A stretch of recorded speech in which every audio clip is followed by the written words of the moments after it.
Wow, we must have good internet connection. That went faster than usual. Usually I have time to take a sip, sit, and as soon as I hit go live, it was like, you're live. I was like, okay. You just had to jinx it, Mike. Settle down, Roops. We'll get there when we get there. You usually give me 5-6 seconds.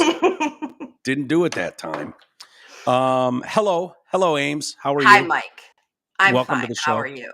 I'm pretty good. Today was supposed to be a DEI Tuesday. Is dumb Eezus involved, or dipshit Eezus intertwined, something. But he's gonna come on tomorrow. There's a bug flying around here, and I'm getting him. I'm gonna get him. I got a game, and I'm gonna get him. That is so not happening. If he gets anywhere near me, he's one of those moth things. He must have snuck in. So he doesn't have great reflexes, speed. They're kind of dumb. So I think I can. It's this is not the Karate Kid trying to catch a fly with chopsticks here. So I was gonna say, I just feel like this is not gonna go well. No, I think I can get him. But he's got to buzz my tower, get in the vicinity, and then I can get him. Yeah. So I might do that. You are such a vagine, by the way. I wanted to show a video today. But of course it involves a Roops. And so I ran it by you before we started. And you're just like, I'm out. You threw a tantrum. You're a giant fucking baby. And so now all of you miss out. You're a baby. Sorry. You're a baby. I draw the line there. I draw the line with Roops. And I would fast forward through this part of the show if I was a listener. And I should just be able to fast forward as a guest as well. So Ron and I enjoyed it. It's first off, I am not one that likes death or violence or like I can't watch people just get cold cocked on the street into unconsciousness. I'm not a fan of car accidents. I'm not a fan of like any sort of rolled ankle or knee, any of those. Just fuck it. I'm the vagine. Yeah, exactly. I'll tell you why. I mean, grow a pair. A fucking rolled ankle, Mike. Really, dude. If you only knew how many rolled ankles I had and broken bones growing up, dude.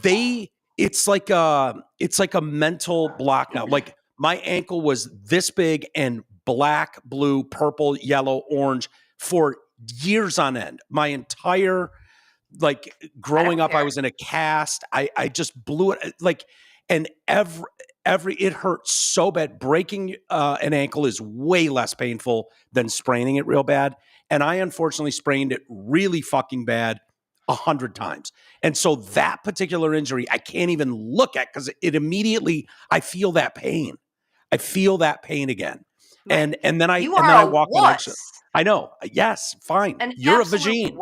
So fine, vagine. I popped my elbow out of the socket 8 times. I don't care. Good. And I wouldn't fucking run away from somebody on the court, breaking their elbow because I'm not a pussy. But yeah, I don't want to see a dog getting eaten. So a tiny Roops gets wrestled with by a big Roops, and all of a sudden you turn into a giant fucking vagine. Listen, Toddler. Take your weak ankles out of here. See, Cliff knows. I've been bitching about my weak ankles, and Mike bitching about his weak ankles again. Yeah, I know. I know what I'm. This, though, had a point, and you wouldn't even hear me out. I was like, listen. I tried to play the video, and I ripped my headphones out of my ears. I was like, just before we go live, I don't want to see anyone get violently hurt or a Roops get hurt, even those tiny little dogs that are like, ugh. Even Cooper. Those things, I don't want them to get hurt. So it's just a little wrestling match, but they couldn't separate the two because one of them's a German Shepherd. Like, fuck this little guy. He's been mouthing off forever and I'm getting him. He'd had enough. I don't know what the little asshole said, but the big guy was like, I'm done with this little guy. And so he just, gives him a what for a little bit. And, the immediate, everyone's freaking out like you did. And so all of a sudden, some hero comes flying into the scene and violently starts fingering the dog's butt to make him let go. You wanted me to watch that? Yes. I'm telling you, it was a move I hadn't seen. And then the dog was like, no, I don't care. I'm letting go. This is mine. I earned it. I don't care. And the guy was like, all right, I'm going back in, and fingers his butt again. And the dog finally was like, okay, cool. You can have the little shit back again. I'm not getting my. That is quite the move. Yeah. I've got questions about why that's the go-to. Well, as I said to Aaron, fun fact, this also works on chicks. This move works on chicks. If you guys get out of line and it's like, all right, are we going to the finger in the butt? Is that what we're doing? Yeah. Is that what we're doing? Okay, you asked for it. It works on you guys too. Do you think that little dog asked the German Shepherd if it attacked John O'Keefe? You're lucky I'm not in the room with you. If you were in the room with me right now, it might be, what did a 5 finger say to the face? Slap. Like I'm sorry, stop bringing up stories with German fucking Shepherds. Or people getting hit by cars, or chicks accused of murder. Anything. I will always circle it back to Kieran Reed. Why do you constantly talk about stories that include men and women? What is the deal? And cops. And he's like, dude, that's my whole existence. Is talking about cops and shitty behavior, court cases. It all fits. Well, just as an update, I know everybody's waiting anxiously. They finally picked a jury, 18 people, 9 men, 9 women. Okay. And the opening statements are next Tuesday. Do you know who the alternates are? Like, so you've got 9. No. Wait, is it 9 and 9, or is it a 12-person jury? It's a 12-person jury, but that makes 6 12, alternates. 13, 14, 6 alternates. Yeah. Yes. So are you hoping for like as many chicks as you can stuff onto that jury? Or do you want? I think so. Or like, I feel like minority men, like a black guy would be because a black guy can get behind police corruption. Yeah, but it's a black cop. It's a cop that died. Yeah, but the cops clearly framed her. Clearly didn't do it. And, he probably is sitting there going, yeah, I get it. Yeah, That's what my people go through. I think you want bitches to come together and like, yeah, we are she bitches. Don't mess with us. Yeah. Like, I think you want as many chicks on that jury. Like, oh my God, this could be me. We've all had bad dates, and I could be blamed. I mean, don't you just have to think that probably at least one on each side in terms of guilt and innocence made their way onto that jury? Like I think I would have done a really good job, but for my social media and like tricking people into thinking I know nothing about this case so I could get onto the jury.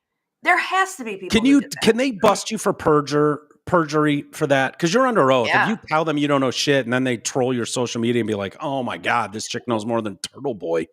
I think once they swear you in, I don't know that anyone would actually like get you in trouble for that. They would probably just kick you off the jury, obviously. But yeah, so you don't know if you're an alternate or not. So there's 6 people who are going to be sitting there for 6 to 8 weeks who don't end up. They don't know that they're not starters? No. Mm-mm. Oh man, I'd be bummed. I'd be bummed if I sat through all that. It's like I'm not even getting in the game. Like, of course, there was all this shadiness around picking the alternates the last time because nothing can ever go normally. Usually, what they do is they put it's like a lottery. Like they put the balls in the big spinny wheel and they pull out like, okay, juror number 1, you've made the jury. Juror number 2, blah blah blah. But they didn't do that. They just like said, okay, these are the numbers. And coincidentally, like every female who was sitting there making horrible faces when proctoring the stand was struck from the jury and was an alternate, including the attorney who has now joined her defense team. So hopefully they're a little bit more transparent about it last time because there was some shady business going on. Shenanigans is what we call that. Some sort of shenanigans going on. Well, so next Tuesday is your Christmas. Next Tuesday is the big day. It's more like Hanukkah. Everybody's pissing me off. I'm just ready for it to start. Why? Because there's this whole big groundswell on X of like, oh, Karen Reed's words are going to be used against her and everything she's said in all these documentaries. And I'm like, what the fuck has she said that's been bad? You act like she went on these documentaries and she confessed to hitting him. Her story has been consistent the entire time. And oh, by the way, it doesn't change the fact and the science that John's injuries were not caused by a vehicle. So I don't know why people are all like, oh, her words are going to be used against her. And I just don't get it. She hasn't said anything bad. Yeah, well, that's just the game they play. Yeah. That's the danger in all this, people talking out of school. And it's going to be super interesting though, because obviously I watched all of the first trial, and I mean, everything that came out was such a bombshell at the time. We're all like, what? Like, I mean, everything was brand new. Yeah, now you know everything. Now we know everything. I do think Turtle Boy is privy to some things that other people aren't, and he has not, but he's said, like, there's a couple things that you guys are going to be shocked about that come out. So I do think there's going to be a couple new things, but yeah, I hope so. Still enjoy every moment. It'll be interesting to get your perspective to see, because it's going to be obvious immediately, like what they learned from the first time that they felt didn't go the way they hoped. Yeah. Right. Like they all have a plan going in. And then it's like, that fell way flatter than I played out in my head. Yeah. So what they decide to go with, and on both sides, it's going to be really interesting, because you're going to see, I think people like you that are really paying attention are going to see, like, right away, like, oh, this is the overarching angle they're going with. Okay. Yeah. Cool. And I hate the prosecutor so fucking much that I just know he's going to drive me insane. He's such a smug little rat bastard. Yeah. The problem with that is I felt the same way regarding the prosecutor in the Stephen Avery case. And Jay and I had a contentious interview with him, and the more time's gone on. Yeah. Oh yeah. Like we bought the document. We didn't know they were full of shit in the documentary. I didn't know that was a thing people would ever do, that you would change testimony to fit your narrative. Like, I didn't think in a documentary, like in a movie, put clips like out of order, like a different response to a question. Yes. That is so crazy. It was horrible. And honest to God, I remember talking about it at the time, like, it is so troubling that somebody could do that. Like, oh, well, they answered yes over here. Let's just slip that yes into where they said no. And it totally takes, like, I didn't think that was a possibility in a documentary that made it that far. Like, I just assumed, well, there's things in place, there's rules, there's decorum, there's like, who would do that? Right. And there's like a quality assurance department that has to look it through before it goes to print. The older I get, the more you realize, like, no one's at the wheel. No one has any of this. No one. Correct. And so that was like a really eye-opening moment. And since then, I've seen plenty of documentaries, coverage that went the other way. And it's like, this prosecutor was not as, nuts as I had him painted, because I had an idea in my mind based on this multi-part documentary that I took at its word at the time.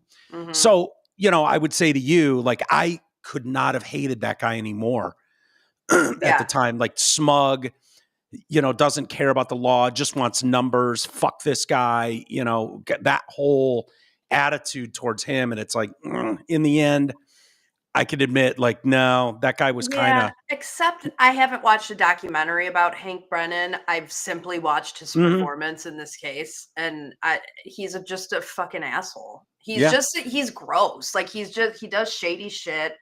I don't know. I just don't like him. And maybe he is, but that's how I felt about the guy on the Stephen Avery case. It's just, it is what it is. I learned a small lesson there. Like, oh. Yeah, I learned a big lesson about what, I've watched every Netflix documentary with kind of a little bit of shade after that, because it's based on whoever is in charge of the narrative and whatever narrative it is that they want to push. You think there's like, what is it? Like morals, like there's just like things that are just off the pale. Like, they just go, so they're, in a movie, they put in there based on real events. And that can mean a lot. That can mean they fucking, the liberties they took are completely change a story, but it is what it is, and it's Hollywood, whatever. I just always thought there was something sacred about documentaries, even if it was slanted in a way. It was like, there's certain things you don't do, and knowing these fucking dykes that put that thing together had a point and what they wanted to deliver, and I think they still stand by it too. Like what? That was like, such a crazy time, the Making a Murder documentary. Oh, huge. That was huge. Yeah. It's crazy. There was shady shit that happened though. What do you mean? Like in the investigation and in the evidence, and there was shady shit that happened. I mean, yeah, but a lot of it was fully explainable and easily debunked afterwards. When you go, when it was like, oh, they found a hole in this where the needle went in to take the blood, which means, and they jumped to the conclusion that they stole evidence to plant. And it's like, no, it's common practice. I don't know about the nephew though. Yeah, Dassey. The WrestleMania guy. The Big E of the story. Yeah. They just like got him out of school, and I mean, just sat there and. Can I go home now? Oh yeah, wore him down. He's like, all right, I finally told you what you wanted to know. Can I go home? Yeah, WrestleMania starts in a couple hours. I need to be home. I know I just confessed to murdering somebody, but can I go home? I gotta go now. Ma's expecting me home. We're having meatballs tonight. Yeah, Brendan Dassey. And I still feel like he got rung up. But, I mean, if you plan a tard, did he bang her, rape her? Probably. But you look at that simpleton and it's like, oh, God. Yeah. Who knows what the full story of abuse was. Yeah. It was rough. But anyways, we'll look forward to that. You said Tuesday? Next Tuesday. Okay. So you'll be on a plane. So good luck. Is that the day? Yeah, we fly out Tuesday. I mean, I get Wi-Fi in the air, so. But I mean, if I have an AirPod in at all times, just know that I can multitask. And I listen to you, I cannot. And the trial in my ear. Yeah. There is other stuff going on in the world besides Karen Reed's case that hasn't even started yet. Yeah, there is. There is. Like what? Well, I'm sure you were watching last night. What were you watching last night? On the count of three, let's say it. 1, 2, 3. WNBA draft. Right? I mean, it was so confused, Mike. I was like, we were doing the show. But yes, you're right. It was on. Yeah. And you caused me to miss it. But I saw plenty of highlights today. It was on ESPN, obviously. Oh, naturally. The coverage for it. It didn't go as swimmingly. I heard leading up to it, I heard them, the pundits talking about it. They were actually saying, as a reason as to why somebody should be drafted number 1 overall, because she has a big social media presence. Yeah. That was one of the reasons that she should be drafted first overall. And I'm like, could you imagine saying that about a dude? Oh my dude, you know how offended if that came into the discussion as like, here's the top 50 reasons why we're going to draft Cade for the Pistons. Yeah. And if number 49 was large social media presence, slaughtered. That's something you talk about like at night with your number one, confidant. You're going, they also have that doesn't hurt either, that they've got a big social media presence, but it's not something you should consider or ever mention. Honestly, like outside of the whatever the wing is for the media, communications department, social media, like that is all has exploded into a thing where you need to obviously go through all their stuff, see what they've been like for their whole life. Mm-hmm. Like that's a whole department now, and you need to scrub stuff. So for that department being like, hey, this is going to be great. This is going to make our jobs easier. But outside of those guys who are worried about like, how do we justify our jobs? How do we sell more jerseys and be able to show proof? And it's like, the guy's got fucking 12 million followers. This is amazing. Like outside of them, nobody gives a shit. Least of all the fan base. Honestly, the fan base doesn't give a shit. Do you care what Jared Goff's social media footprint is at all? No, Do you I care do what not. St. Brown's footprint is on social No, media? I don't. But you know what? The NFL, I guess their argument would be, well, the NFL is an established league and we need help growing it. But I Yeah, don't you've know had that 30 you years. need help. I don't know that you need help growing it with somebody with a big social media following. Like, don't you just need it with talent and doing something Yeah. that people want to watch? So And unless she's posting like hot pictures of herself in bikinis or half naked or something, nobody wants to see like her basketball pics. No, and their highlights are hilarious. Hilarious. Hilarious. I mean, and I don't even bother. I could pull up like they're labeled as like WNBA lowlights, and there's just montages of just the worst basketball you've ever seen. Yeah. Yeah. And they had a big year last year. Yeah, I mean, Caitlin Clark, and you had the other I don't know who was that was Angel Reese. Is that her name? Okay. So last year, but so if you were wondering, no, they have not been profitable since their inception in 1996.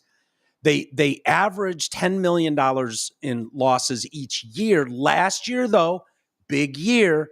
They estimate a loss of around $50 million in 2024.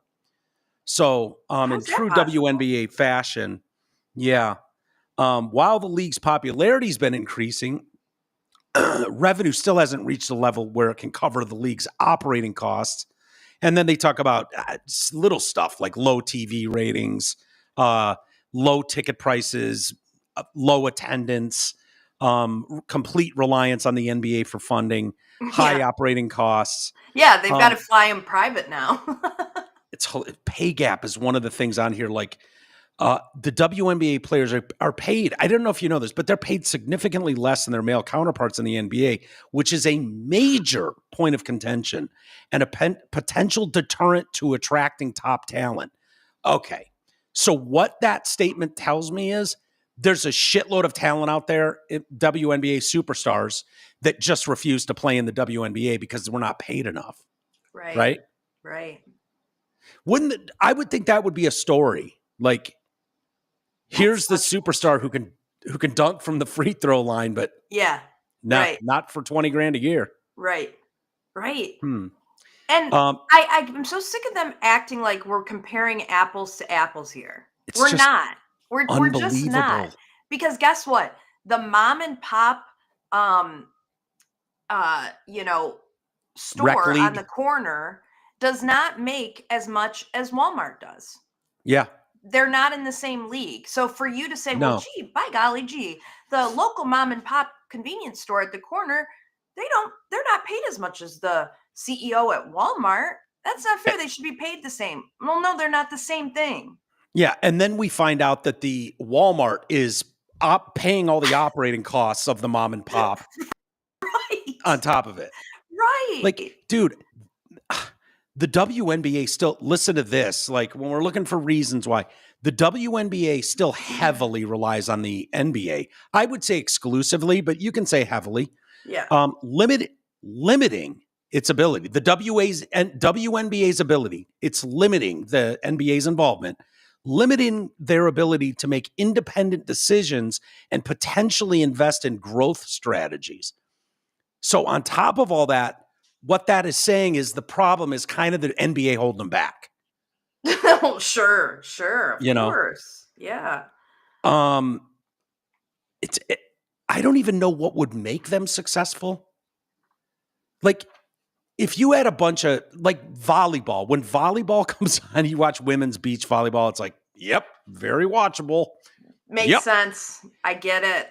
Like the WNBA, the players, it's like, I don't know that anyone's dying for that. Like, even if you lowered the rims and it was like, oh, it's Dunk Mania. Like, yeah. And now they do this thing where, like, you know how they kind of, how they show the fashion of the NBA players. Well, now they show the fashion of the WNBA players showing up for games. Mm-hmm. And it's like, does anybody really want to see this? What they're wearing? These big, giant women? Yeah. Like, who cares? It's like a trans woman, almost like to the NBA. It's like it's like, it claims to be something. And if you squint really hard, you're like, yeah, sometimes that can pass, I guess. It's kind of like that. Yeah. WNBA needs an OnlyFans account. I would totally agree. That's a great idea. Except, like, I don't want to see their feet. I don't want to, like, no, I don't. But anyways, they did have their draft last night. Who was watching that? Like, nobody Probably knows my TV. Nobody knows the players who are actually in the professional ranks, yet we're supposed to know, like, oh my God, like the NFL draft is in a week, and we could all get fired up like, okay, we're adding this piece to, like, who is sitting there? So I have video. So last night, during their draft coverage, hilarious. We're back. So let's pull this up. I'll pause it real quick. So here they are. I gotta know, how tall are each of these women? Who knows? Like, is the chick on the right, like 7 feet tall, or are they all? I need to know. 6 foot. I don't know, but the one in the middle is about to be drafted. Now imagine this on draft day. They do the red carpet. I think here it's the pink carpet or the orange carpet or something. It's not the red carpet. But, like, that's one of your stars, right? This is a first round pick, top 10 pick. And you're going to do a orange carpet interview with someone that's going, is going to transform a franchise. And so that's a chick in the middle? I think so. Yeah. So one of the pre-draft hosts, Hannah O'Flynn, there in the white with maybe a bra underneath it. Mm-hmm. Is that what I'm looking at? Yeah, it looks like it. She was on the orange carpet alongside LA Sparks superstar forward. Do you recognize, obviously, the star there? You totally. Yeah, Rakia. I have her on my fantasy team. Yeah, Rakia Jackson. So let's see how the interview goes, because it's back one of your live superstars. On the carpet. I'm here with Anissa and Rakia. And we are holding it down right now. Oh, sorry. Go ahead. My bad. It's okay. Sorry. Go ahead, say your name. Cheyenne Zellers. I'm so sorry. That is embarrassing. No, it's okay. I read the wrong card. I'm so sorry. Go ahead. My bad. I was like, Sanaya, your outfit is amazing. I love this blue. The jewelry is what makes it stand out. What are you wearing? What jewelry are you wearing? I'm wearing a little bit of Van Cleef. A little bit. That's not a little bit.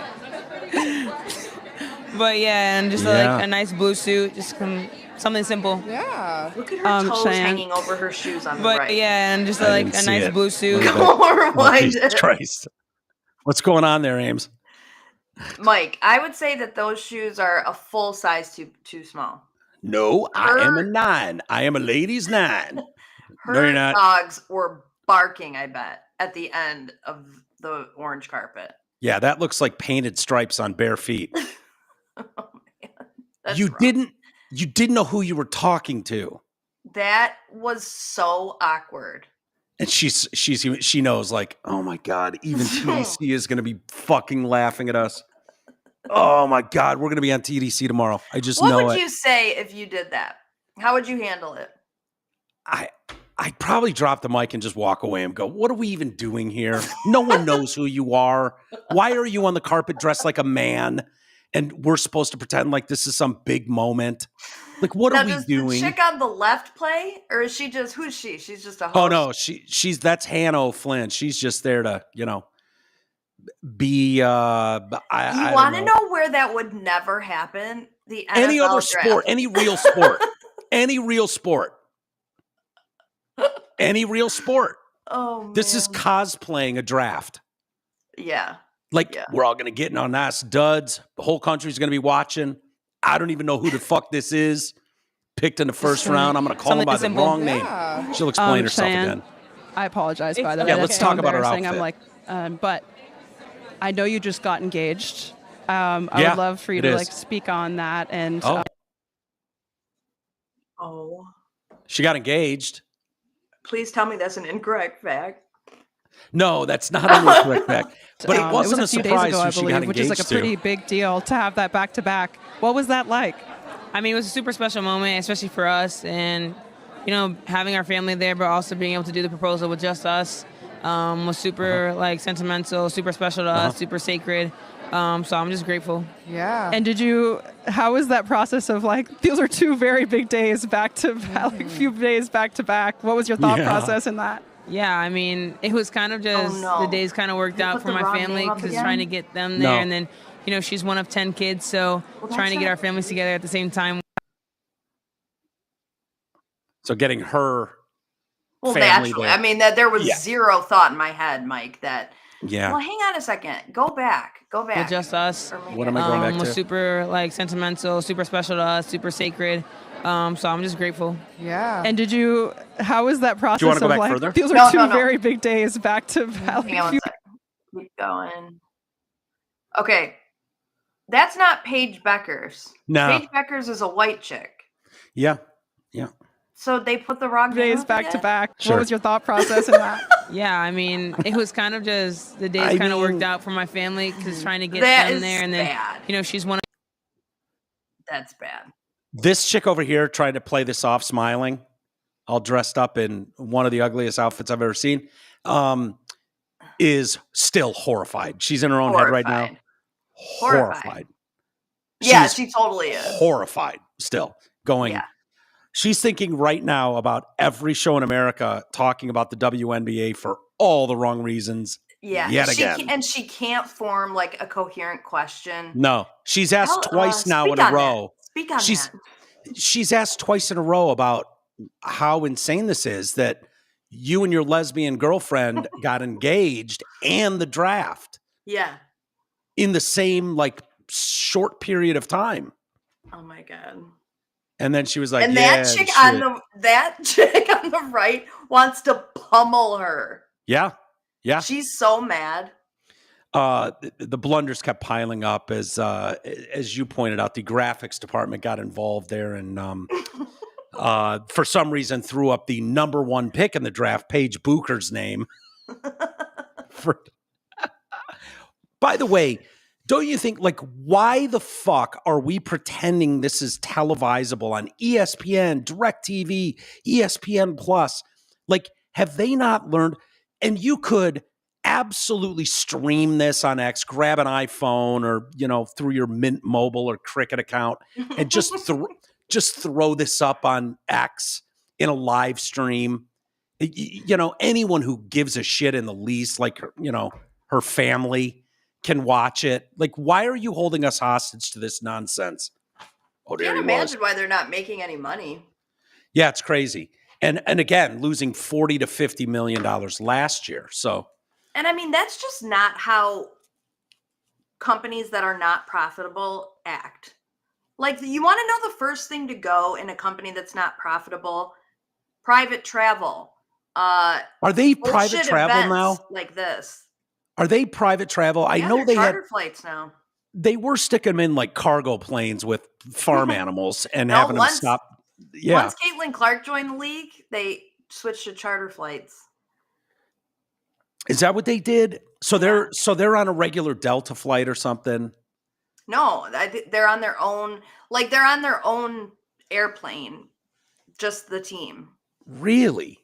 Yeah. Yeah. That's unbelievable. So, yeah. Good luck, ladies. I just think the product's bad. I just think the product's bad. And it's the insulting part is, like, when I think of Mickey Redmond and those guys, like, they were building a premier league, right? And many years before them, and they all take one step in front of the other. It's like this generation comes up and grabs the ball and takes it further down the field. Yeah, and guess what? A lot of those dudes had to have second jobs. Oh my God. Yeah, Mickey used to talk about all the time, having off-season gigs and that kind of stuff. The idea, this is like Mickey Redmond back in his day coming in and being like $100 million a year, $100 million contract. And they'd be like, dude, you make $75,000 a year. Take it or leave it. Yeah. Like, no, what have you done? Ratings, we're not making any money yet. So you're not gonna make any money. That's just how that goes. Like, everybody understands this. Everybody. It's so basic. It is so basic. It's the entitlement of it all that I think I find so offensive, because I was just fine basically ignoring this league. It wasn't for me. They weren't trying to get me as a fan. I had no interest in fucking hulking, gross-looking women shooting hoops. It's just not my bag. No offense to them. I also recognize that. There are women who play basketball, and I guess it would be cool if they had a way to continue playing it after college. That I understand that, but also don't force it on me. Yeah. No, is this the ultimate level of fake it till you make it going on? Because the fact is, without the NBA and being absolutely strong-armed into you will deal with this league. You know, I used to laugh all the time when you go to the Palace and it was like 6 championship way. You know, and you're just like hilarious. Hilarious. That was so stupid. I mean, it was just so silly. Yeah, it was. You know, and here you are, world champs. No one knows it. No one cares. Right. You know, it's just gun to my head. I might be able to name. Honestly, 3. I might be able to name 3 WNBA players in history. Maybe 4. Could I? Let's see. Could I name 1? Yeah. So there's the Russian chick. Oh, that guy. Yeah, I forgot about that dude. Brittany Griner. But yeah, Griner. But I only know about him because he got busted with weed or a vape or something. Yeah. Like I've never. You know Caitlin Clark. Well, yeah, but that's today. I know, didn't Reggie Miller's sister play? I think Reggie Miller's sister played. Cheryl maybe? Swoops. Yeah, I think I've heard that name before. Diana Taurasi. Never heard that name in my life. That's where I flame out. Like, you might as well have just said, you know, I've never heard that name in my life. What was that name again? Diana Taurasi. I only know her because I just feel like I've seen her on things on ESPN, so I just know that name. But yeah. And you know the thing is, it's not women, because I know a ton of dudes who are really into sports who would tune in to see Serena Williams and Venus Williams and, you know, just totally dominate the matches that they were in. You know, the LPGA is pretty big. You know, there are women's. Yeah, I think so. G went to an event. I would say 2 weeks ago. More successful than the WNBA. Maybe. G went to an event 2 weeks ago. It was one of those like company had, and it was just like he was going on someone else's company thing, and it was like, yeah, dude, no one there. Yeah, well, no, no one. Yeah, but he said it was a lot of fun. He said the chicks just don't generate the power, so their shit just goes straight as an arrow. They don't generate enough power to fucking have that thing, you know, just cocking off into the woods. Yeah. He said so they have these beautiful strokes, beautiful drives. It was fun. Yeah, they can't putt to save their lives. I think is pretty popular. Yeah, until you put it in the context of like, yeah, most decent 15-year-old teams will beat the shit out of them. Okay. That's really not to spend too much time on it, but it's like that's the offensive part. Like, no, I wouldn't expect you to put a high school boys soccer team on the orange carpet and be doing interviews like, yeah, look, you know, here we are. Like, no, that would be equally absurd. Absurd. This is such an absurd level. And the ironic thing is, you stumbled into Caitlin Clark. Hopefully you've got your Jordan. Hopefully you've got your Steph Curry that can take this league somewhere. And of course, cattiness and bitching and not seeing it for the big picture. Like, okay, whatever. Yeah. You know? Yeah. So, I mean, but I don't know what you do when you're Caitlin Clark. She's got to be 22 years old, 23 years old. Okay, so her clock's ticking. So in the middle of her prime, she's going to get knocked up. You can't hoop when you are at what point in a pregnancy is it done? Like 3 months in, you don't want to be running around the court. I don't know. And then you're going to spit out a brat. I can't imagine that would work very well. Yeah, it works. Like sports is at a high level is just a very, very selfish thing. It's very hard to make relationships work. Guys just fuck off. Yep. They go, sorry, sweetheart. Look after the kids. Hope you do a good job raising them. I'm gone. Yep. The ladies can't quite do that, but I don't know. We'll see. I wish him well, but very successful draft night last night, as you saw. Good, yes. Not to pound on the ladies too much, because I do have love for my for the ladies, but I found this to be very disturbing. Katy Perry, Laura Sanchez, Gayle King, and the rest of the Blue Origins crew who flew to space on Monday may not technically be astronauts, according to federal government rules. They're throwing this on us now. Wow. And I it's wish I would have known. The amount of times that I'm going to blame men, just want to hold women down when That's they're obviously what this is. I mean, I don't know what else you could say this is. I saw some post today, some broad was out there talking about the Trump administration, and how they're erasing women from space and they're deleting them from the website.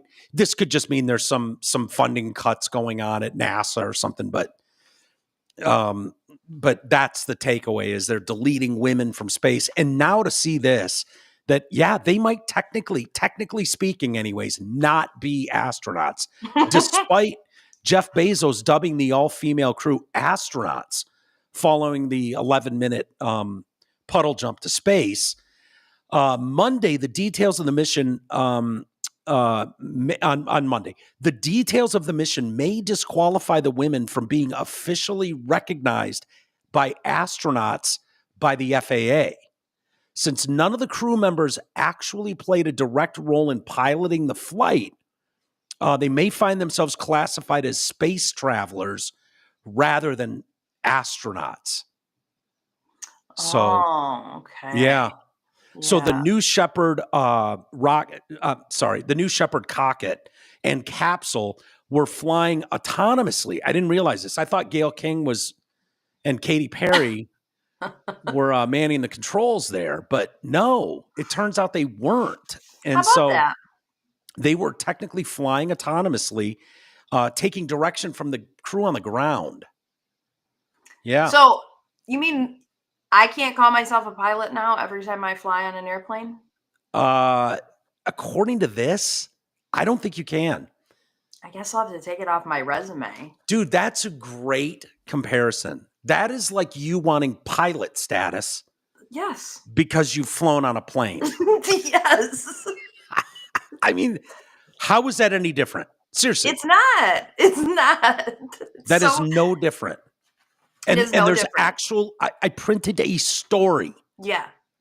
Why Katy Perry, Lauren Sanchez, and Blue Origins, all-female crew, may not actually be astronauts according to FAA rules. Well, let's get to the bottom of this. Do you think that when planes first started, when the Wright brothers first sent one into the air, that everyone who flew in the first couple airplanes thought they were pilots? Or were we not this fucking dumb? No, we were not this dumb. I think most people, like the Wright brothers, if you want to call them, not FAA approved pilots, fine. But I would grant them pilot status. Any dipshit, any guy that grew up in their farm area who hopped on in the shotgun position, no, I don't consider them pilots. That hilarious. It's so that story enraged me. It still enrages me. It's such bullshit. I mean, it's such bullshit. Look at these clowns. It's one thing if you want to go on a girls' trip up to space, but just call it what it is. That's the thing. If I were these people, if I were Bezos's chick, I would be like, yeah, this is pretty sweet. My dude is a billionaire and I'm going into space. How fucking awesome is that? Yes. No problem with any of that. Yeah, just call it like it is. Call it like it is. So why this is coming in, why this is even a story, apparently, is back in 2004, the FAA launched its Commercial Space Astronaut Wings program, formally recognizing anyone who has flown into outer space as an astronaut, a title typically reserved for, NASA's best. So this is before they realized, people are going to build their own cock-shaped rockets and then just touch the sky and then It was beyond comprehension that we were going to be able to just send civilians up there at a whim. Right. And so it's kind of this weird loophole. So after Blue Origin and Virgin Galactic began normalizing commercial space travel, the FAA updated their rules in 21, requiring crew members to prove that they, quote, demonstrated activities during flight that were essential to public safety or contributed to human space flight safety. So that's where they're running into a bit of a problem. The requirement remains vague, and it would be... No, I agree. I agree. That's their words, not mine. But I agree with you wholeheartedly. No, not really. No, doesn't sound really vague. Clear. It's actually very clear. Seems very reasonable and clear. Yeah, that like, don't think someone's going to rubber band you up to the blue part and then call you an astronaut. That's absurd. Yeah. So the requirement remains vague, and it would normally be up to the FAA's discretion on whether the women of New Shepard 31 mission fulfilled that qualification. They did not. Yeah, they didn't. I'm here to tell you that they didn't. And I don't mean to sound so sexist about it, but there's a chick here who's backing me up. Yeah, I am here to sound sexist about it. The FAA shuttered its commercial space astronaut wings program in 21, instead adding any new visitor to space on its human space flight recognition list. So they're like, all right, you can say you went to space. That's fine. But no, you are in no way an astronaut. Yeah. Bezos and many of his Blue Origin guests had been awarded their wings. Even if the FAA doesn't recognize the women as astronauts, they would technically be recognized as such under the definition of the word in the Merriam-Webster dictionary, which defines an astronaut is a person who travels beyond the Earth's atmosphere. Again, to your point, when they couldn't even dream up the concept of some dipshit paying $1 million to go 11 miles up, 60 miles up. We're changing definitions every fucking day. This seems like a definition that deserves changing. I agree. I'm going to start a, what's it called where you get signatures? Petition? Yeah, but what's the website that people use? Oh, yeah. It starts with a C. They use it for all kinds of stupid stuff now. But I know what you mean. Yeah. The distinction of who does and who doesn't deserve to be named an astronaut has remained a hot-button issue following the rise of space tourism. Not really a hot-button issue for me. I don't know about you. No. Like, not even a little bit of a hot-button issue? So, with many criticizing the ventures as luxuries for the rich and powerful, I would be so pissed, by the way, if I was any level of NASA-grade scientist, astrophysicist. Like, I gave up all my social years, I gave up everything to work my tits off or dick off to be recognized. Like, are you kidding me?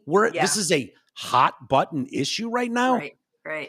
We all say we want to be astronauts when we're little, and very few of us become one because it's really fucking hard. Really hard. Really hard. You have to be really smart to be an astronaut. This is the problem too. Like, you think by making that argument for these morons, Katy Perry and whatnot, you think you're standing up for women, right? If you're making the argument for trans women's inclusion in sports, John Oliver, you think you're standing up for women, but you're not. There are real women involved. Right. There are real women NASA astronauts. Yeah. There are brilliant women who work their asses off. And who could have successfully probably taken that rocket up without any autonomy. Yes. So, like, there are women who play sports against other women. Like, so what? I don't, it's so beyond the pale to me. Gayle King went on to say, anybody that's criticizing this doesn't really understand what is happening here. She told People magazine. We absolutely understand what's happening. I don't think you understand what's happening here. Yeah. You're trying to make it into something it's not. Right. She goes on to say, we can all speak to the response we're getting from young women and young girls about what this represents. Dude. I can't believe how tone deaf they are. As a man, okay, I'm not going to speak for women, but as a dude, I would never claim to be an astronaut, like in a position like this. And even if little boys came up to me and looked up to me, it would be like, okay, have a seat, boys. Here's what happened here. My rich buddy built a rocket that looks incredibly close to a circumcised cock. And we have a ton of money. And so they just shot us up there. It was basically like a rich person's roller coaster ride with no lines. Right. But in no way would I ever want to claim like astronaut or like, why would you even want to blur the lines? Why would you want to muddy the waters with young girls or? Yeah, it's crazy. Like, hey, kids, you don't actually have to go to school and work hard. You just have to fuck a rich divorced dude. Yeah. Yeah, exactly. Send you up to space. Sure. Throw a bunch of fake shit in your face and then hop on a rocket ship. Incredible. Like, so offensive. I don't take it lightly. Like, as you all know, I used to be a cop, right? Yeah, you did. But dude, and the only reason I'm able to say that is because I hit the mean streets of Redford. I did a ride along. I was in the car, dude. Like, so when you, like, were you in the car? Were you speeding around? Were you wearing the jacket? Did you yell at a perp? Yes, yes, yes, and yes. But by check. Like any measurable thing you want, yes, I was a cop. It was a very brief career, but I was. Dude, that's like me watching cops on television and being like, I guess I'm one too. Yeah. No, for those of us that hit the mean streets, did our best, you put ourselves in danger, like, it's offensive. It is offensive, Mike. It's offensive. It is offensive. And I also would make a motion to anybody who sits in an emergency row that actually has to help with an emergency is a pilot. Mm-hmm.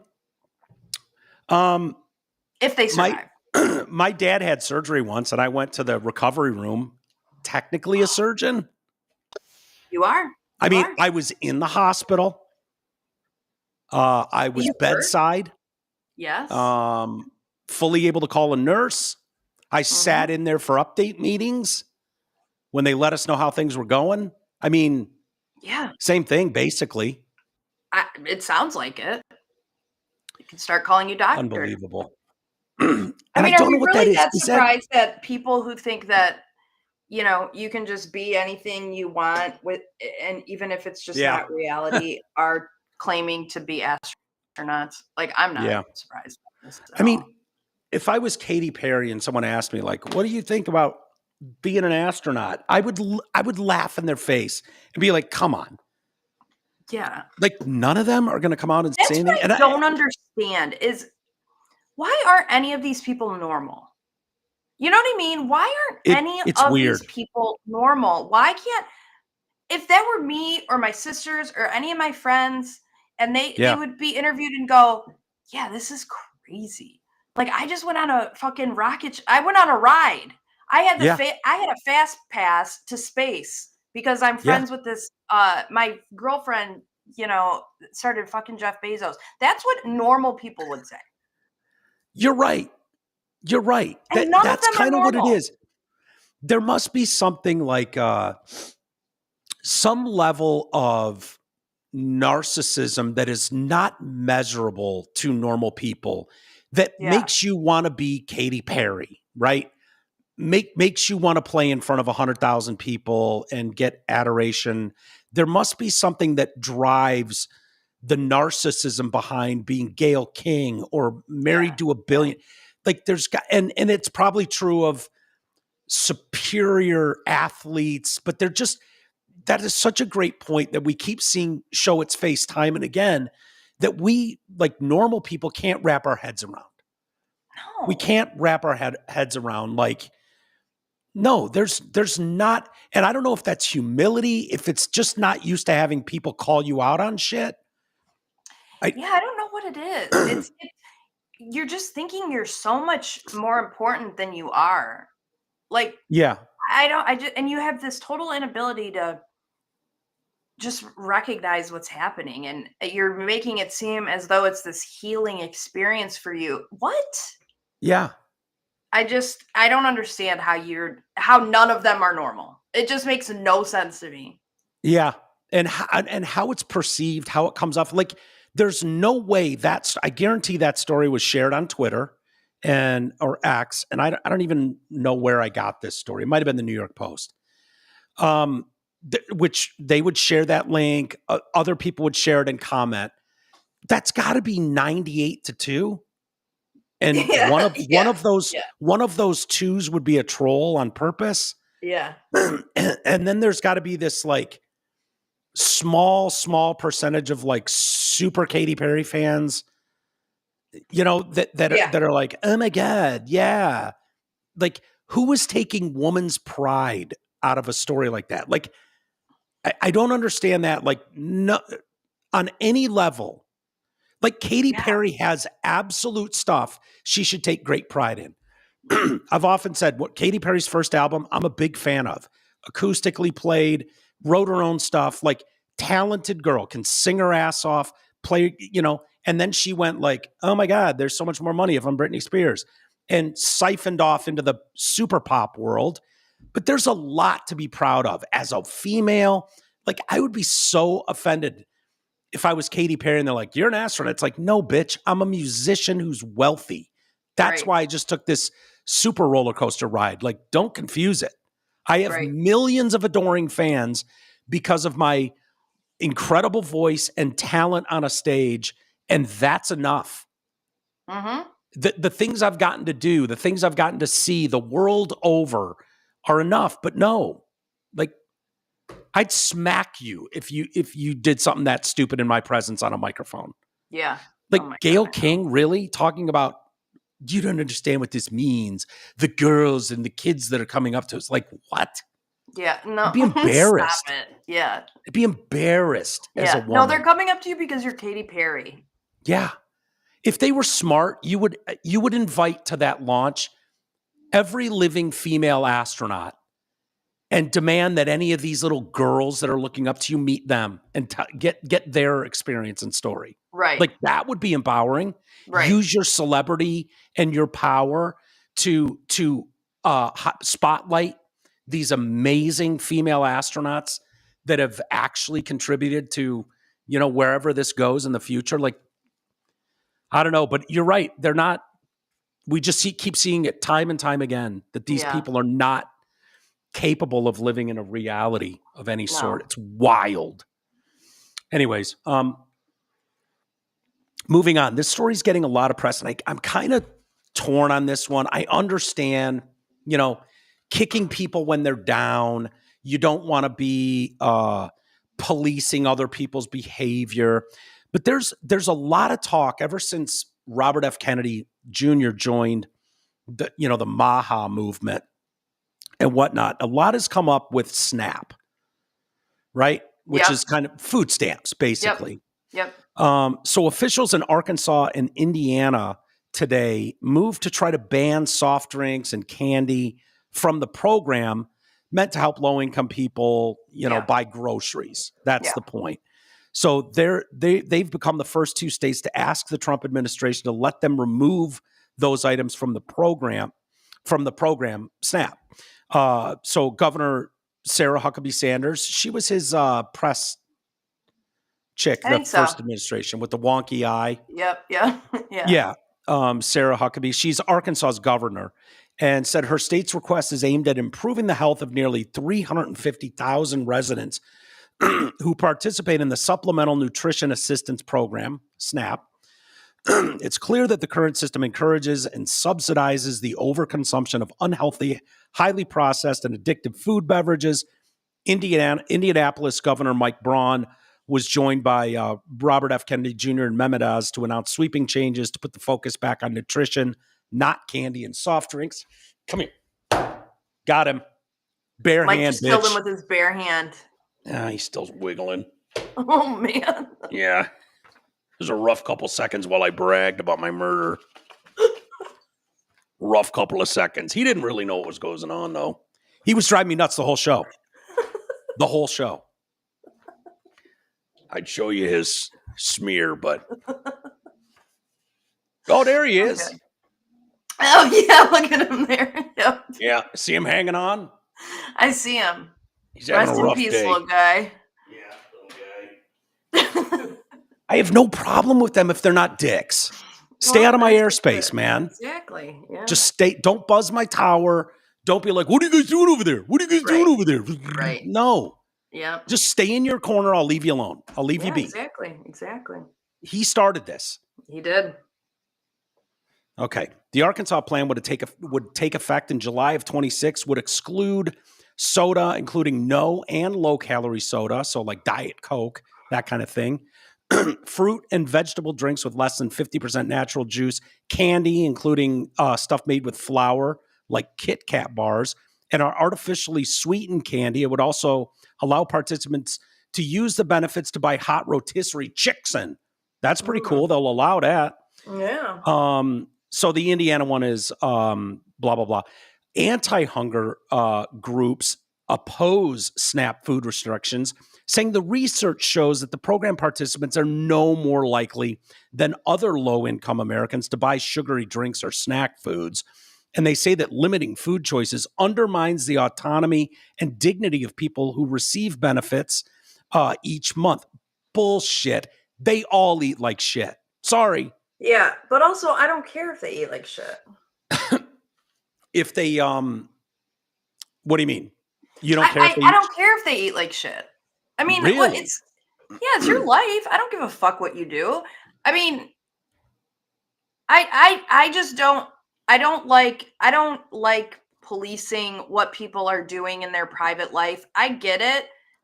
So like what? Rich people are they going to be the only ones who are allowed to fucking have a Coke every once in a while? Well, the difference would be rich people are paying for their Coke, not you're paying for their Coke. Yeah, but why do I care if I'm paying for a Coke or a water? Well, a lot of people, yeah. Well, because the point being, if you want to make America healthy again, this stuff be in school lunchrooms? Should it be eligible on the SNAP program? The idea behind it is it's rare. People get into a jam. Of course, we want to help people out. This would be the argument. We want them to. My argument would be anybody that's already eating healthy, planning meals and doing that is not on a SNAP program, right? You already have enough wherewithal in your existence. I guess I could be wrong, but that just seems plausible that anybody that's already making healthy meals and feeding their family proper time intervals and healthy, thought out meals is not on a SNAP program. They're already a responsible enough person. Now, it doesn't mean anybody can't fall into the trappings, but you see these people at the grocery store and every kid's got a snack pack and a fucking ice cream cone and a candy bar in his pocket. And you're just like, Jesus Christ, this is just, and when they go home, they're having some processed garbage. Just like, is that the most effective way to institute public health by telling poor people they can't have a Coke every once in a while? I don't know. It seems to me like it's a very minor thing. I can get behind the schools thing. I can get behind other reform, but to me, what are we talking here? Like, what are we really talking? Couple $100 a month. And you could put a limit on it. Foods in certain categories, like you can only spend, 20% of your SNAP, 10% of your SNAP benefits on shitty food. You could do that, but I just don't know that I love the idea of just because you're getting a welfare program that you are going to be told how you have to eat because you're getting it. I don't. That's stupid. What were they? If you want to put shit in your body, go ahead. Like, I know a lot of people back in the day, they were actual food stamps, like coupons. Yeah. And that was too embarrassing. If you're at a grocery store and you're pulling out a booklet of food stamps, so that now they've given them credit cards. So it's like, no one knows. No one knows. The government's footing the bill, that kind of stuff. But what was going on in a lot of cases was you couldn't buy lottery tickets. You couldn't buy cigarettes. You couldn't buy alcohol. Stuff like that were not on there. So a lot of these people would sit outside a party store and be like, give me $50 cash and I'll give you $200 in food stamps. And so it was like, there's always a way to game the system. 100%. And so that's just what they're going to do. You're probably right. But I mean, if you want to, don't listen to what these anti blah, blah, blah groups are saying. These are lobbyists for, poison companies like Coca-Cola. And I love a Coca-Cola. I have shit in my fridge right here. I don't drink it that often. But who doesn't? It is absolute poison for your system. We all know it. I know people, who drink a 12-pack a day. And it's just like, your kids are fucked. You're fucked. This is going nowhere. And if Robert Kennedy Jr. really wants to try to push to make America healthy again, trying to limit the amount of garbage these people are consuming, and my point with the lobbyists, I'm sorry, Amy, cola companies are paying these lobbyists to come up with bullshit, studies like, oh yeah, they don't drink and eat any more garbage than anybody else. It's true. We just don't have the data. Yeah. It's like, just like you don't have the data on trans athletes in men's sports. Like, shut the fuck up. You don't want to have the data. Cola companies might collectively pull in $4 to $6 billion a year from Snap soda sales alone. Candy companies see another $2 billion as part of broader snack sales. These are educated guesses, not hard facts, since direct data is scarce. Of course it's scarce. If but I mean, I think probably like donuts could fall into that category. For sure. I'm sure there's a ton of shit that's categorized as snack food or junk food. And I personally, I don't like it. Yeah. Messing with it. I just don't like it. I just think that there's other places to focus your time and energy other than policing what, poor people are eating. Well, people would argue like, hey man, this is supposed to be temporary. This isn't supposed to be your new life, right? This is supposed to be a temporary thing while you get back on your feet. And since we're footing the bill, taking away their fast food, they're taking away their shitty food is going to motivate them to get off of SNAP benefits. I don't know. Like that's a pipe dream. Obviously, my guess is these people are on it for life. It's keep them poor, keep them down, keep control. Like that's the whole point of it. But if you wanted to make a concerted effort, I agree with that though. There was no Taco Bell or fucking Pizza Hut in my school cafeteria. Of course, that's what I would have eaten. There was in my college though, and that shit was awesome. The bomb, right? Hell yeah. There was a fucking Taco Bell in my dorm room. In my dorm, it was so awesome. I'd still be going there. Get home drunk from a Were they open late? Fuck yeah. And you just go down there and you get your Taco Bell and go back. Did they do a good job? Did they care? Was it like the taco, they actually put more meat in it? Let me say it this way. It was on a college campus at Eastern Michigan University. Yeah. So it was shit. You do the math. Yeah. And you don't care when you're drunk. I get it. Fuck no. It was awesome. Yeah. It was awesome.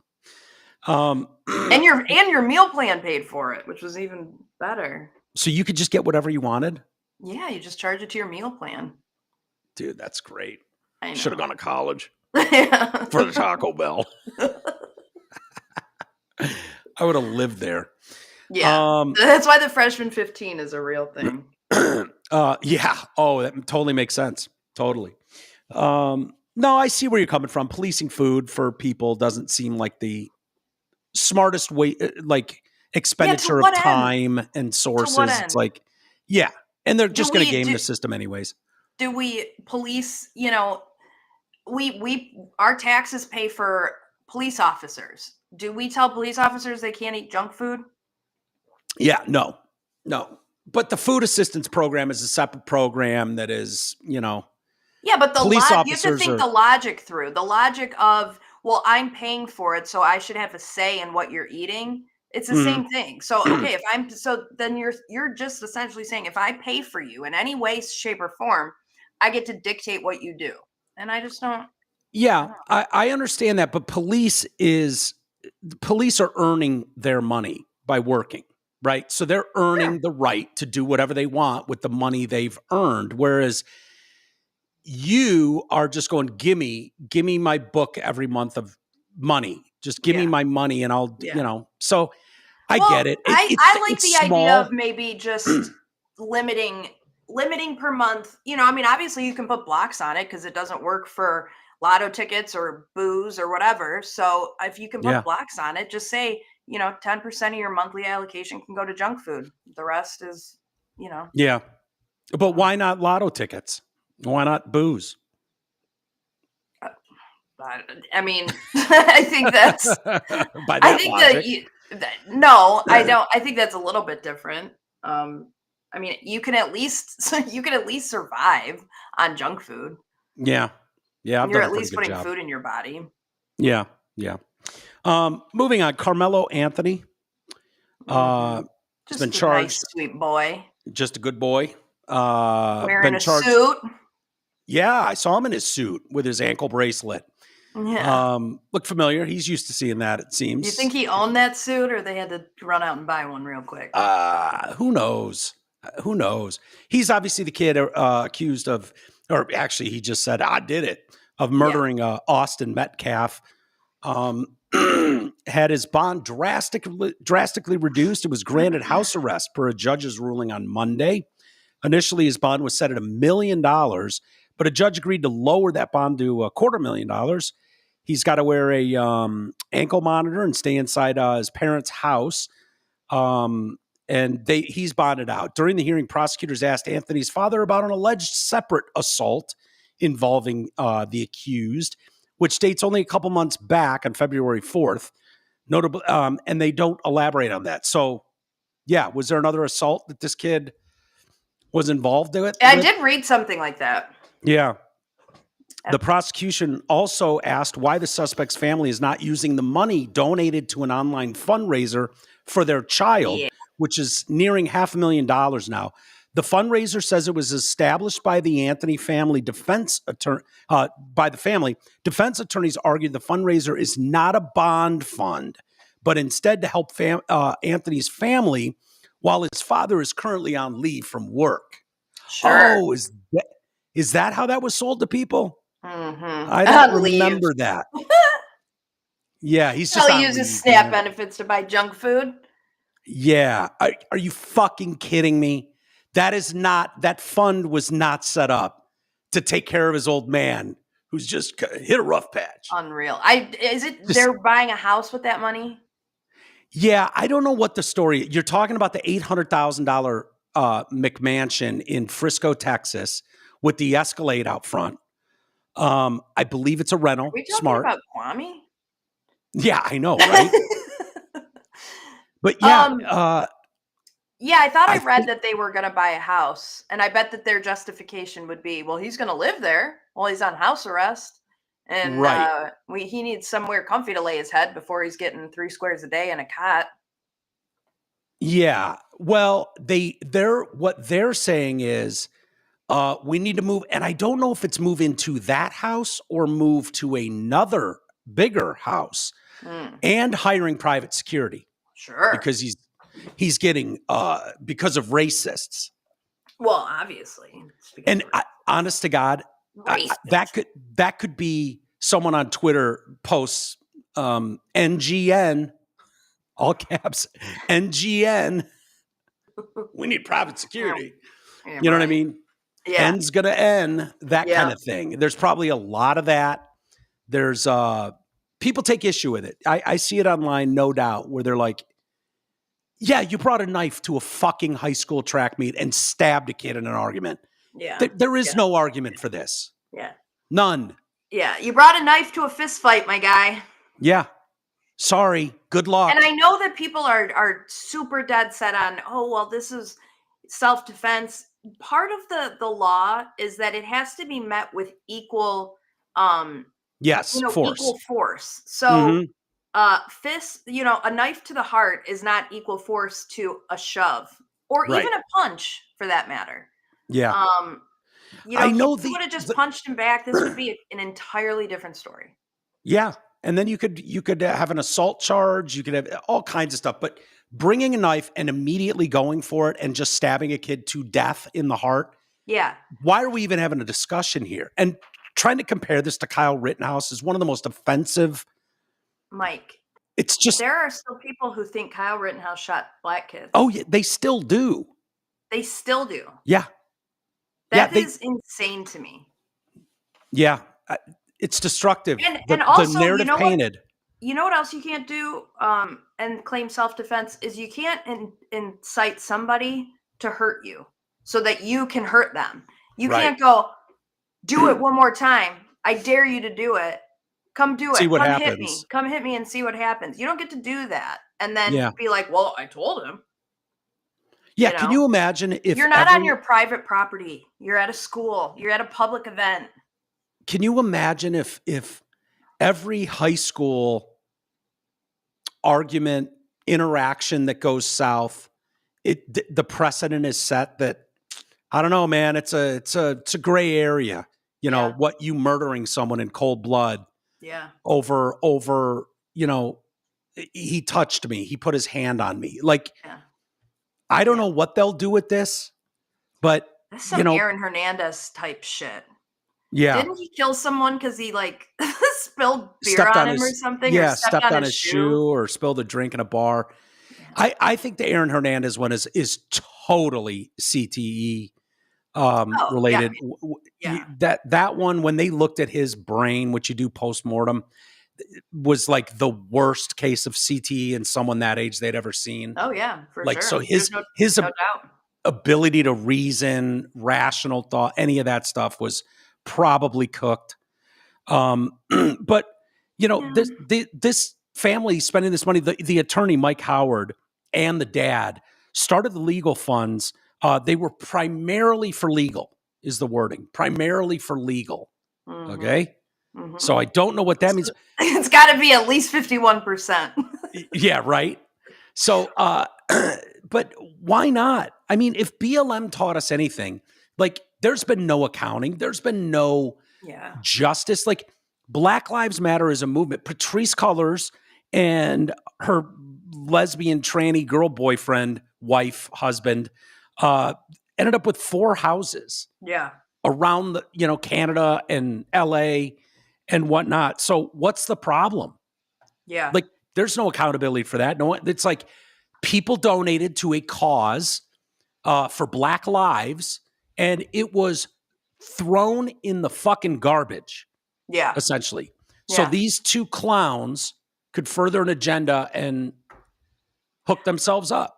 I mean, honestly, this is complete speculation, but I would dare to say that those parents probably don't mind sacrificing their kid to a jail for 10 years if it means that they get this big windfall of money. Mm-hmm. I mean, how else? I mean, this guy's out of a gig, so getting $500,000 overnight. I mean, you might as well have gone and bought a lotto ticket. Yeah.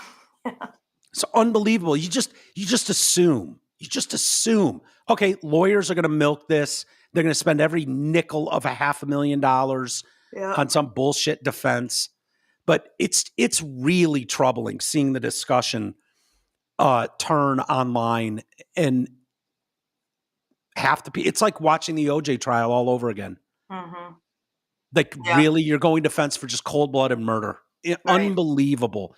And then throwing Kyle Rittenhouse. Oh, I thought you guys were about to stand your ground. And what about the castle doctor? Yeah, you weren't in your castle. Yeah. And you weren't standing your ground. And right. Are we the only ones who he understand wasn't trying what these to attack things you mean? with a deadly weapon, and you met him with equal force with an equally deadly weapon, and you just happened to win. That's not what happened. I don't know if people know this, but if someone goes through a crosswalk and punches the hood of your car, you can't circle back and run them over. Right. That's not standing your ground at that point. Right. Right. Is it just when you can just walk away? Yeah. You could have just walked away. And it would have been But his pride got the best of him. Yeah. This white boy's not going to touch me. Yeah. Incredible. And it's just, it takes a lot of maturity to learn that, to control your emotions like that, to be able to, because I would venture to say that I could say the same thing about the white kid. I could say he wasn't going to let some kid sit in his seat. And he got super aggressive about it unnecessarily, which if that's what happened, I agree that is unnecessary. But when you're that age, you don't have the perspective of my actions could affect me for the rest of my life. It could end my life right now. Yeah. Yeah. I don't think either of them went there that day thinking, I'm going to kill somebody or I'm going to get killed because are you sure? My ego's going to get in the way. The fact that there's no remorse, I mean, they throw in like, oh yeah, obviously, it's tragic and shit. But I don't get the feeling that like there's so much defense from family, online, the fact that it's generating hundreds of thousands of dollars in cash. Yeah. Shows this kid's not going to learn shit. No, he's not gonna. But I still don't think he left that day thinking he was going to kill somebody. Like, I don't think that was necessarily the plan. He brought a knife to a track meet. Yeah, I know. But I mean, something tells me that his life has brought him to a place where he probably brings a weapon everywhere. If I had to guess. Like, I don't think he woke up that day and was like Ethan Crumley in Oxford and was like, I'm putting a gun in my bag and I'm going to school. Like that was a plan. I don't get the feeling that was the plan here. I mean, he only stabbed this one dude. But still, like, neither of them should have been in that situation. It could have been handled so much better. But I get it as a kid, you just don't have the perspective of this is not a big deal in the grand scheme of things. Someone sitting under your tent that's not supposed to be there is not a big deal. Someone putting hands on you is not a reason to go stab someone. Yeah. It's just a sad story all around, Yeah. Yeah. I agree. It's just, I don't know. See, I just never thought I'd see a day where you're getting so many people like, oh yeah, he absolutely did the right thing. Right. Like, and then what? Again, it's like, why can't anybody just be normal about it? Yeah. And just see it from both sides of, God, that's an unfortunate situation all around. But at the end of the day, he did kill somebody and he has to pay a price for that. Yeah. You don't just get to, walk away. You have to, there's actions to, or there's consequences to actions. I guess everybody's different. I just know there's not a scenario that exists where if I got in some serious, vehicular manslaughter, some big thing, and my family put together a GoFundMe, a Give, Go, Send or something, that money, like within a week, is being like, well, part of this is going to the legal fund and shit. The other is, Lamont's been out of work for a minute, so we're going to pay his bill. Like, what? Yeah. Like, no, my man. Go find another job. There's tons of them then. Right. Like, what are you doing? What are we doing? Yeah. That's not what people signed up for, by the way.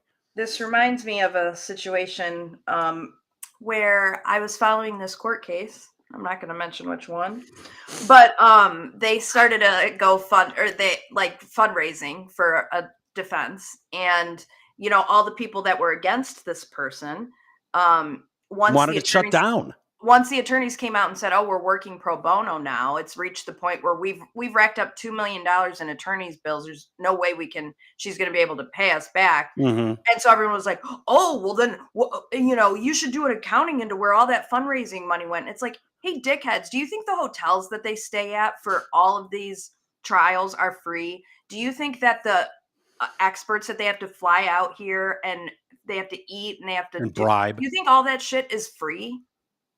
Like, just because the lawyers are working for free, it doesn't mean that everything she does is free. You know, people are just so fucking psychotic about it. Yeah.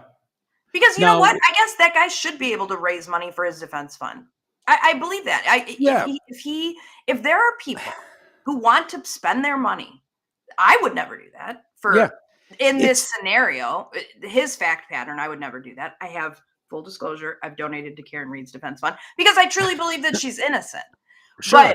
But if that's how people want to spend money, fine. But like then to just kind of steal everybody's money essentially and just use it for bullshit, that's where I have an issue. Yeah, that's where I have an issue too. If it was like, we're spending this money and we need to raise more, this is going to be a long trial, the attorneys are going to cost forever, Benjamin Crump should be here any minute to take his $3 million off the top, and play the whole, race baiting game that he does. So we've got to, we anticipate him coming in soon.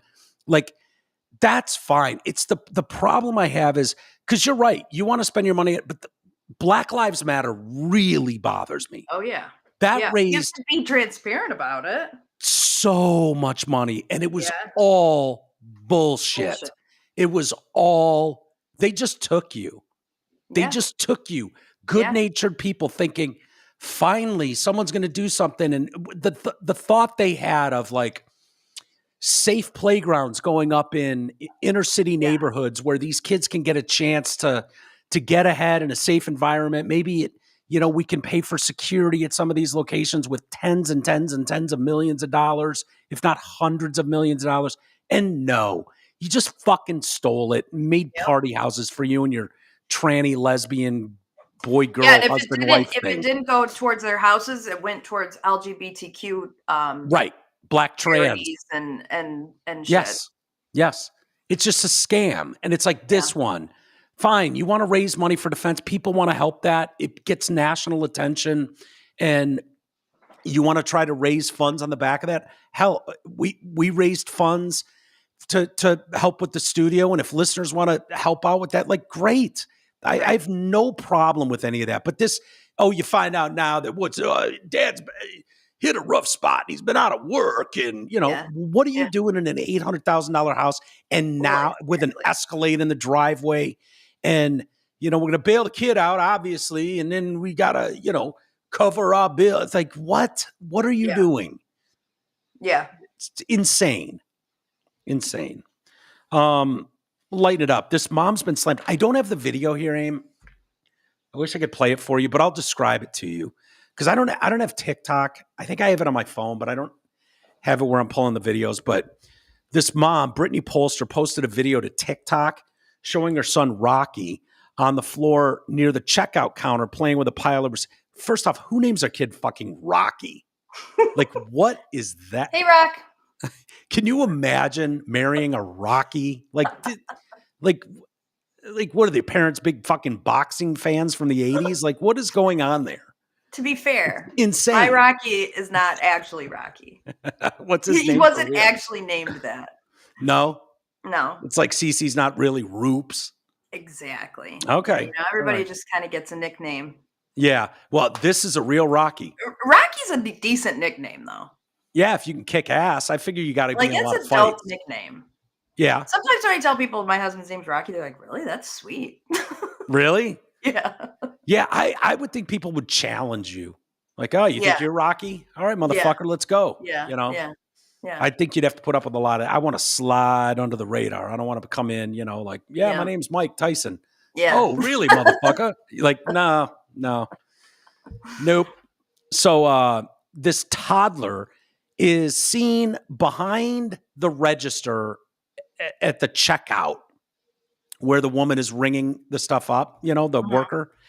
And the toddler is seen taking rolls of receipt paper out of the cabinet one at a time and then throwing them on the floor while the woman working the register was busy scanning the Ms. Polster's items. The Trader Joe employees who warmly giggled and watched as Rocky sat on the floor stacking the receipt paper while I packed and paid for groceries today. Thank you. A reminder to all new moms out there, take a breath. You're doing the best while getting shit done, the mom said. The mom saw no issues with letting the brat play. Her video was met with quite the backlash online. Do you think that's appropriate? I mean, letting your kid crawl around behind the counter and fuck with the Yeah, no, I don't think that's. Yeah. I would feel really bad about that. I'd feel really bad. Some of the comments, I was kind of packed groceries. Well, then who's recording? Yeah. Fair question. That would irritate me. That would irritate me. Like, excuse me, come get your fucking kid. Stop recording. What are you doing? You are not doing your best. Get off your phone and get your kid. Yeah. As retail workers, we don't actually like this. Get your kid. Yeah. As the employees, we have to do that. We can't just yell at you to be a parent. Right. I bet that's way more the Brittany, your son is only special to you. Everyone else deserves respect. And it's your job to set boundaries. So true. Could you imagine if that was E? Oh, as a parent or as the kid? No, as the cashier. Yeah. What the fuck are you doing? Get this out of here. Yeah, he would. Off my leg. He'll grow up believing he can make people uncomfortable just because. You're weird as fuck for this. Entitled parents raise entitled kids. It's not doing the kids any favors. Do better. You're supposed to teach them that the world doesn't exist for them. Yeah. I've come back to this point so many times. The fact of the matter is, I see the videos you post. Mm-hmm. I can be guilty of it myself. You all think your kids are super special, talented, all that. They're not. Yeah. Your kids are all almost exclusively C's. How old was this? How old was Rocky? A toddler.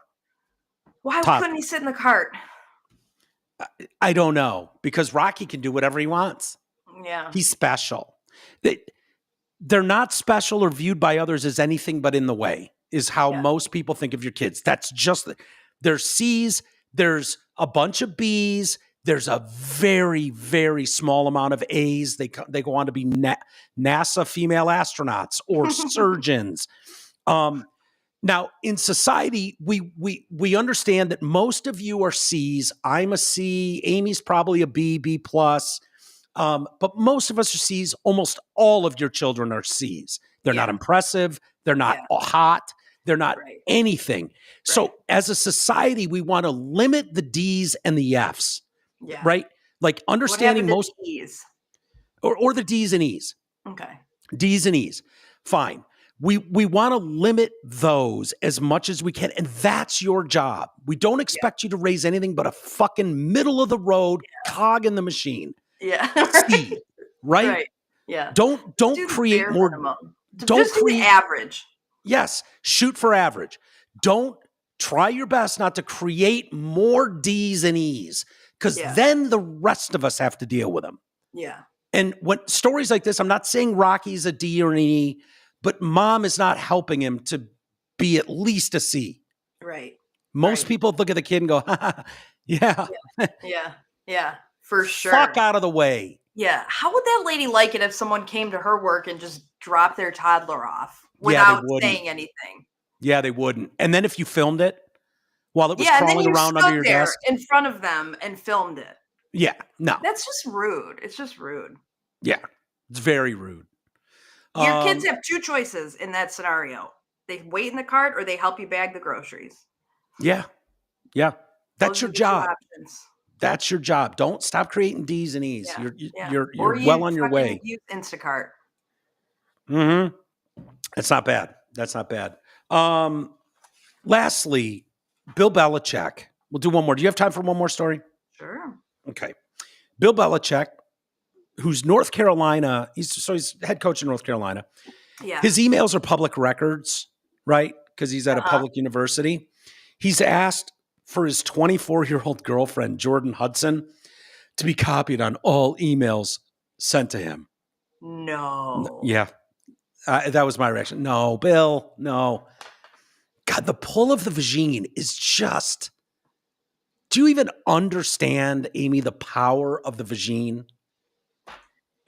It must be incredible. It must be incredible, because how do you get there? How do you get there from I don't know. The most sought after, world-renowned coach, it's going to go down in history, to your 24-year-old girlfriend who's like 50 years younger than you is running after you in her skimpy little shorts at practice and has to be CC'd on all your emails. CC'd on all your emails. That's fuck. Great. And it's public record.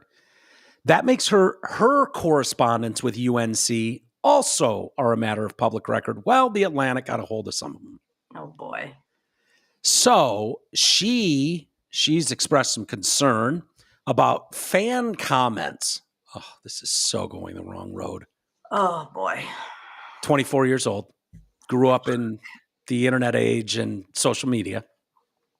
She's got concerns about fan comments on the team's social media pages, with Belichick alluding to being called a predator, while Hudson worried about Belichick hiring. She's also worried about Belichick hiring his son Steve as D coordinator, and that move being perceived as nepotism. Unfortunately, those are both true. Yeah. Right? The predator and the nepotism, like. Right. Yeah. We're sending teachers to jail who there's like a 4-year age gap between her and the student. Right. There's like a 50-year age gap between these two people. Yeah. Yeah. So, I mean, it's all consensual, so what the fuck ever, but it's weird. Do you? Is there anyone monitoring the UNC football page for slanderous commentary and subsequently deleting it / blocking users that are harassing BB in the comments? No, she doesn't call him BB. She did. I bet that's her. Oh, you think I made that up? Name. I bet that's her pet name for him, huh? Oh, BB. Hi, BB. Hi, BB. Oh, baby, you're doing so good, baby. Oh, stop it. You know that's what's happening. I do now. You're right. You're not wrong.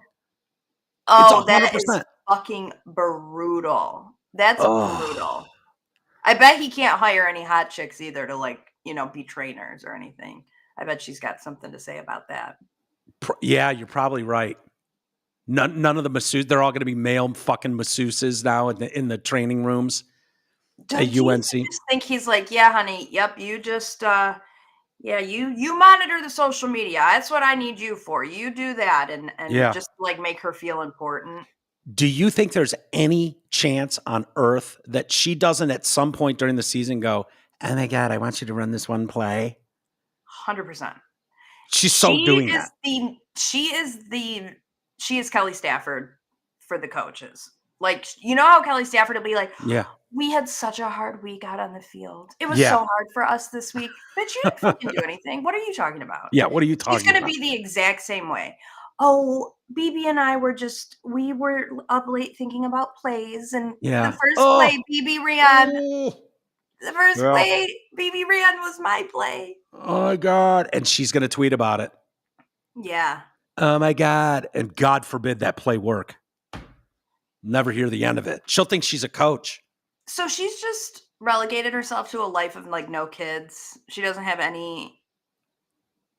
Who knows? This is it's so bizarre. It's so bizarre. He emailed back on that one where she's like, oh my God, is anyone monitoring these comments about BB being a predator? And he's like, I cannot believe that UNC would support my being called a predator. The school did not find any references to Belichick being called a predator. Okay, those are the exact signs that are going to be in every stadium he goes into now. 100%.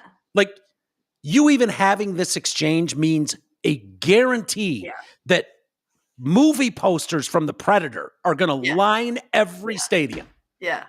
That's what that accomplished, for the record. Robbie Pickerel Evans, UNC's Senior Associate Athletic Director for External Affairs and Strategic Communications, did tell the couple that the school hid or erased a comment about their personal life and will continue to block, ban, or hide similar remarks. Regarding the predator concern, Evans called the term incredibly inappropriate. As you noted below, UNC would never support. Okay, I get what you're saying, but it's sort of true. Okay, Bill, there's just a few realities that come when you decided to start fucking someone 50 years your junior. Yeah. There might be a handful of people, even in troll form, that might make a few comments. Yeah. You just have to expect that, right? Yeah. Yep. It's unbelievable. With the father and son duo reunited, Hudson wants the school. Okay, so 24-year-old girl wants the school to portray Steve, who, by the way, is much older than her. I was just about to say, he has to be older than her. Oh, yeah. He's deep into his 30s. He's like, come on, stepmom. Take it easy. So wants Steve portrayed. Okay, this is the conversation she's having with the athletic department. Wants Steve portrayed as someone who has his job based on merit. Though Steve is in fact Bill's son, he should be depicted and represented as his own established, credible entity as opposed to an extension of Bill. It can be easily misinterpreted that Steve is simply benefiting from nepotism, but that is not the case. Steve was fortunate to have learned defensive strategy from the greatest defensive mind of all time. He's earned his position due to his performance and output. Okay, now come the demands. Avoid using photos of father and son together, and avoid calling Steve Bill's son. Oh my God. She sounds like a nightmare. Yeah. An absolute the nerve. Nightmare. And I bet Steve is like, I don't need you to fight my fucking battles. And by the way, my dad and I, we've been doing this since like before you were born. So you were shitting in diapers when my dad and I started this. So thanks. Yeah. This isn't our first go around. It is really like worth emphasizing the point that Steve has experience of being a college D coordinator and will bring a plethora of knowledge to the coaching staff. I believe being strategic about the depiction of Steve will prevent controversy and show utmost respect towards Steve's career and validate Bill's decision as the head coach to hire Steve. By the way, Bill's other son was also recently hired by the school. He's going to handle DBs and safeties. But he's been a coach for 9 years, dude, with with who? Oh, the Patriots. Yeah. Right. Yeah. Crazy how that works. Yeah. Listen, Bill's living the dream. Okay. He's in his 70s and he's got a 20-something to sit on it. He wins. Yeah. He wins. Bill, you're 72 years old or so. Is it worth it though, Mike? Those emails? No. I mean, and that's just a glimpse, a sliver of a look into probably the reality of what's happening. I would suggest Signal for these conversations going forward. 100%.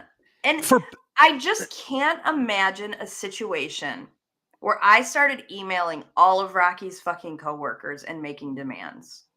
No. That's especially what this is. If you were a football coach, like anything. I know. Literally anything. But anything. Yeah, agreed. Especially that. Even a high school football coach, that would be absolutely ridiculous. This man has more Super Bowl rings than you have in like dog years of being alive. So the fact that you think that you have to come in and insert your thoughts as if he hasn't been successful without you. Right. Get the fuck out of here. Well, this would be like her being a social media influencer, right? And Bill jumping on her timeline and just giving his input on or whatever she's into. Like, how do you not understand boundaries? And for Bill, like, if you're in your 70s and you can convince a 20-something to sit on it, like that storyline comes with baggage. Yeah. Okay. People are going to call you a predator. Okay. Whatever. Yeah. Keep your head down. Stay the course. Your wallet is in control of this situation. Let it run its course. Yeah. You're 70. I think of it and you go 72. Okay. You got 20 years left max in this thing. He doesn't look like the healthiest 72-year-old in the world. So you got 20 years left. The last 10 are going to be spent likely being slapped and pinched by a fat black nurse somewhere. I've seen all those videos scare the shit out of me. So you got 10 good years left. Enjoy the shit out of it. And just crush 20-plus-year-old vagine and live it up. You won life. There's no 72-year-old man on earth who deserves to be hanging out with a 20-year-old and getting to play. Like that doesn't seem worth it. Yeah, it sort of doesn't, does it? No. It's just seems like you could at least go up to the age of 40 and she'd be less annoying and still out of your league. How out of it do you have to be? Like, how would someone, even a 24-year, especially a 24-year-old, not know? And you would think Bill was around long enough. Like, Bill never talked to the media. Bill never talked to anybody. He's famous for not saying shit to anybody. Yeah. And he would lambaste players for even talking out of turn when it came to the like, these have to be horrifying to him. But how would you not know? Like, us bringing these concerns about, oh my God, how is Steve going to be viewed? Or, oh my God, how could anybody say you're a predator? I mean, what with being 50 years older than me? How would you not know that even mentioning that as a thought means you've just amplified it by 1 million? Yeah. Yeah. It's crazy. Insane. Anyways, good luck, Bill. Not off to a great start. Not off to a great start. So, yeah, that whole thing where it's all public record. I reckon she doesn't want to be CC'd on emails anymore. No, and Bill certainly doesn't want her CC'd. Like, what a cute gesture. She's going to speak for him. Yikes. Like, wow. Yikes. All right, let's do a quick email and get out of here. If you want to hang out, I'll fly out after Easter, James. Thanks, James. I'll fly out after Easter. If you want to hang out, your cult members are here for you. Just let us know. Mike does want to hang out with you anytime. I'm missing people. Yeah, Mike you can find me. Friends. He loves hanging out with people. I'll be in touch, James. I'll let you know. Yeah. People scare me. Honestly, especially hang out with people. Especially if they're listening to this show. It says something about you, you know. Yeah. You're as disturbed as I am, and that doesn't bode well for interacting. Right. No offense.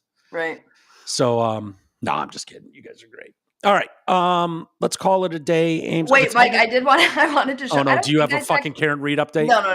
No, this is actually not about Karen Reed. Right. What do you got? I read this. Did I send you this story today about there was some like private plane that went down in New York or something, and they were posting the names of the people who were involved. But you know what? I'll get a read in and then we'll do it. Okay. This part of the show is brought to you by your insurance expert. Are you paying too much for health insurance? Are you uninsured? Health insurance can be confusing. Our boy Nick Matthews from Your Insurance Expert is an expert in health insurance, life insurance, and Medicare supplements, so you don't have to be.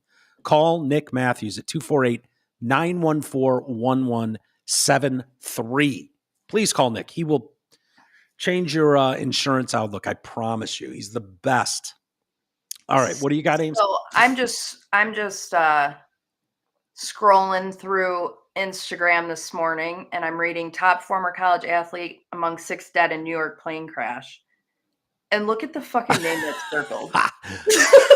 Top former college athlete. He was a top former college athlete. Jared, it looks like Jared Goff. Jared Groff. Groff. Wow. I was like, hilarious. Oh shit. Like for a split second, my stomach just sank. That's so funny. I wonder if anyone, what are the comments? Did you read any of the comments on it? Well, so the story was on BBC News. And so I don't think it was landing about, like I commented on it and I was like, Lions fans everywhere just went into a state of panic. Yeah. But I don't think most people understood, because given that it came from BBC News. Had that been like an ESPN article, I think the comments would have been way different. If it had Bleacher Report or ESPN or Barstool in front of it, Jared Groff buried. Yeah, that would be. You know what that would be, actually, Amy? That would be every Lions fan would go, of course. Yeah, exactly. Of course. Exactly. Yeah, yep. No shit. He went down. Yeah. Same old Lions. Are you kidding? I'm shocked he didn't go down in a plane crash last year to death. Yeah. Like every Lions fan is just waiting. We're just waiting for the other shoe to drop. Yeah, that wouldn't surprise us at all. Yeah. I mean, we're waiting for the headline, like, yeah, Coach Dan Campbell killed and hit and run on. Seriously, yeah. Like the all of us, we're as bad as Cleveland fans. Yeah. Might as well be Browns fans. Like, of course. Yeah. So I thought you'd get a kick out of that. That's so funny. All right, let's call it a day. Have a great evening, Ames. Are the Tigers on right now, or do they play earlier?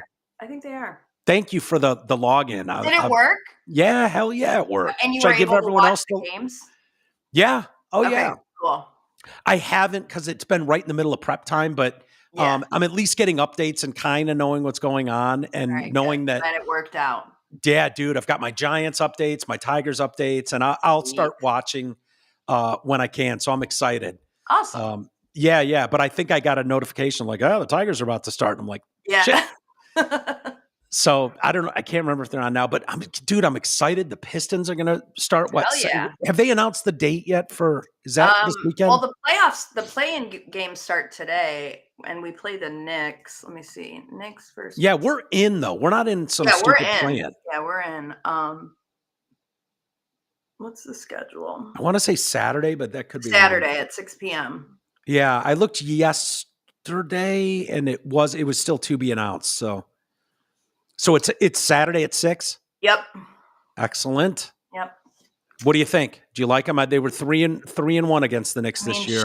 Geez, at this point, we're just playing with house money, I feel like. Love it. Love it. Yeah. And I think that's the best way to be sometimes in the play. That's how the 04 Pistons were. They were just kind of very different teams. I don't think that this team is going to upset, whoever and win it all. But I think they could upset the Knicks. Make some noise. The story will be about how the Knicks imploded, not how the Pistons beat them. But yeah. No, from what I understand, and I just haven't watched enough, but they're going to be a tough out. Pistons are going to be a tough out, which is what you want to hear, For sure. No doubt. All right. Cool. I'm glad we got a date on that. See you tomorrow. All right. Have a great